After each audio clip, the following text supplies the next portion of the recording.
Oliver, you said you'd come, but you didn't. Hi everyone. Today I'll be discussing a very interesting hypothesis that I have for why certain occupations are being paid a lot lower than other occupations when you expect them to be paid similar levels of salary in this day and age.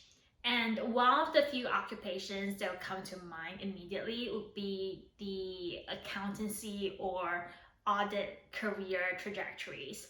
So these two career choices, they commonly have much lower salaries than other similar white collar roles, such as being an analyst within an investment bank or being an analyst in a strategy consulting firm. So there's various variables and contributing factors to why these kind of occupations are paid a lot lower. And one of the variables that I can think of would be due to the kind of skills that each of these occupations require. And today I'll be referring to a model called Bloom's taxonomy, which is this taxonomy, I think, being popularized by Bloom, which talks about the different levels of learning. So Bloom's taxonomy, which maybe you can see over here, is almost like a pyramid of hierarchy that starts at the bottom with remembering, understanding, application, analyzing, evaluating, and creating.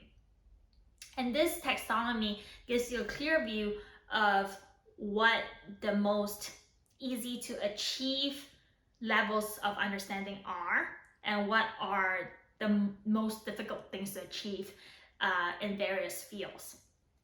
So the reason why I think Bloom's taxonomy is able to answer my question is because for a role like audit or accounting, they don't normally use a lot of the higher level skills such as creativity and evaluation, but a lot of more like analyzing, application, and maybe understanding and remembering type of skills.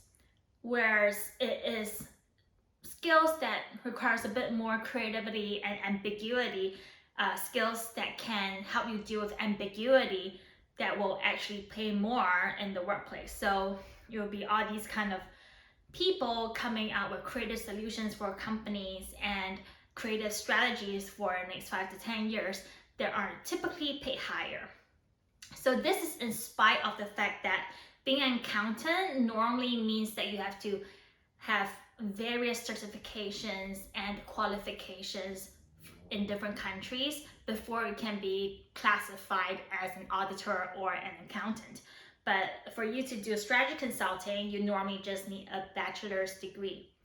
And you very instinctively think that it's unfair for someone who has so much training and so many exams to be paid much lower than someone who just has a mere bachelor's degree.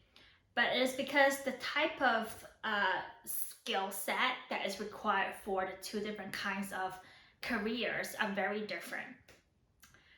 So I think I came really close to understanding the essence of this principle in my recent undertaking of a few creative projects on the side, which started in December last year till I think now.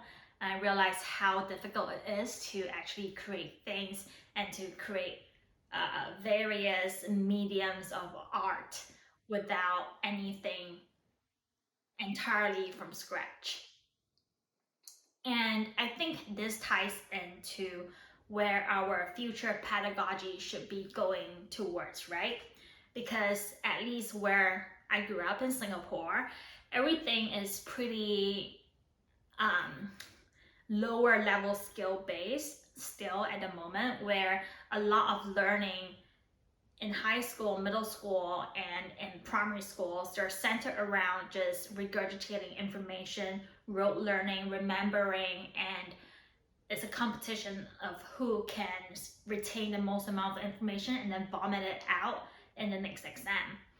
I think a few subjects in Singapore actually are a bit more on the creative side. So subjects like general paper, like project work, and other more humanities-based subjects. But for science subjects besides physics, there's still a lot more of rote learning involved. And as we know where the future is heading with all these automation and whatever, a few elements introduced by the Finnish Ministry of Education, where they have involved a lot of creative elements to their classroom settings, which I find to be very, very interesting. Maybe that is why they have the best education system in the world. So the next time when you're wondering why are music producers and filmmakers such as Christopher Nolan getting paid millions when, like the average analyst or scientist are paid maybe 1% of that, you can some of the times attribute it to this hierarchy principle. But then of course, this is not a completely exhaustive element to the whole pay scale. There's a lot of other attributes that we have to consider, such as scarcity, demand, and various other things. But I think it is one of the fundamental elements that can actually answer a lot of our pay gap questions between different industries and between different personnel within various career trajectories. Yeah, as economies progress and as societies engage with more technology, our demand for various skill sets and thinking abilities will follow this trajectory of going upwards of the pyramid hierarchy and will eventually converge onto the apex of pyramid, which is the call for creativity and more ingenious solutions to our modern day problems. So it is a very interesting phenomenon to be really conscious of and observing. But at the same time, do make sure that you are also putting in a lot more effort in terms of getting more skill sets and experience involved with the higher